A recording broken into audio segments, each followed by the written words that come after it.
Dane, Ethan, you guys just what you guys notice from today's game? Obviously a slow start, and then you were able to close it out.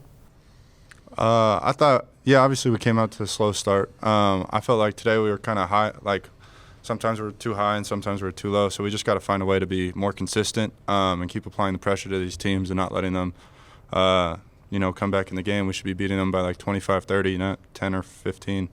So, yeah. And then Ethan, you hit a career milestone right today. What does that mean to you? And what has it meant to come to Wazoo and continue that? What was a career milestone? Was it a 500 rebounds? 500 career rebounds, right? Yes, sir. No, it's a big accomplishment. I think every milestone you kind of take a minute just to think how long that would take to get 500 rebounds or 1,000 points or wherever it is. So yeah, I'm super grateful to be able to do it here. And what has it meant to, obviously both of you guys followed Coach Riley here to Wazoo. How has that experience kind of been, now that you're 2 months in? Yeah, I'd say it's, I think initially when it happened, you kind of think what the transition's going to be like, what's it going to be like school basketball, all that sort of stuff, but it's been really good. I think everyone from Eastern and even the new guys and new transfers are bought into what we're trying to do here. And yeah, it's been enjoyable. I love playing for Coach Riley. It's been a pretty cool experience to be able to transfer what we did at Eastern and try and bring it over here. So putting up 57 points in the second half was a pretty eye-popping stat there. What did y'all see out of the Missouri State defense you were able to really exploit in that second half and just sort of get on this big run and pull away? I felt like they were just a little tired. They weren't really closing out to three-point shooters. We got a lot of wide-open looks. The skip passes on the backside were wide open. So I don't know what it was, but we were getting open looks and hitting a good amount of shots. Yeah, I would say I think we did a good job of breaking their press. I think sometimes you might have other games where their press we might see some challenges with that. But I think we did a good job of breaking that and kind of getting looks out of that too.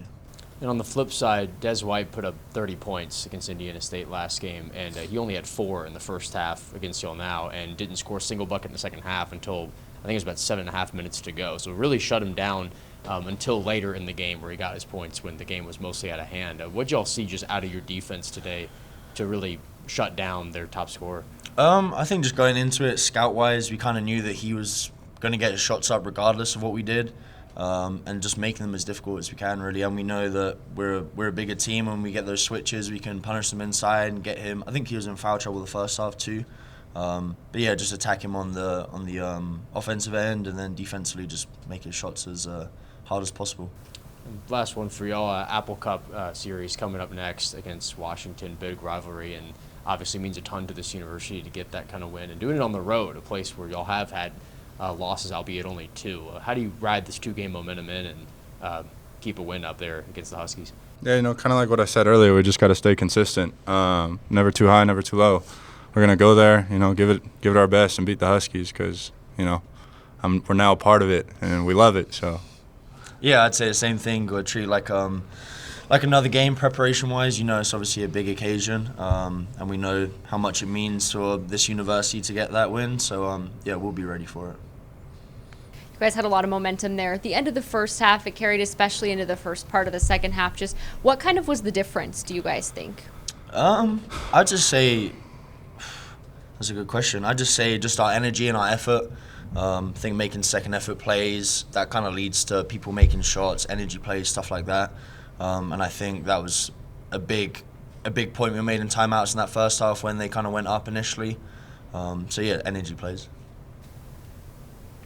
The Bears seem to be a real physical team underneath the basket. That's a bit. You're sponsored by Coleman Regional Hospital, but just it seemed like they were really after that in terms of physicality. Yeah, sure. I think going into the game, we knew they were going to be a super physical team. That's kind of where they get a lot of their looks. And we kind of just knew coming into the game that we've got to meet that early. I don't think we did an amazing job at the start. I think we could have done a better job, especially on some of the offensive rebounds. But I think as the game went on, we did a better job and kept them off the glass. And yeah. Do you think that coach is going to have you guys shooting a lot of free throws next practice? Yeah, definitely. Yeah. What were we from the line? I don't even want to know. It was much better in the second half. 18, 28. Yeah, definitely shoot free throws in practice. And then Dane, you took part or had a preceding part in two kind of highlight reel plays. The one that ended the first half. What was your reaction to Nate grabbing that and making that shot? Yeah, man, it was a big momentum play.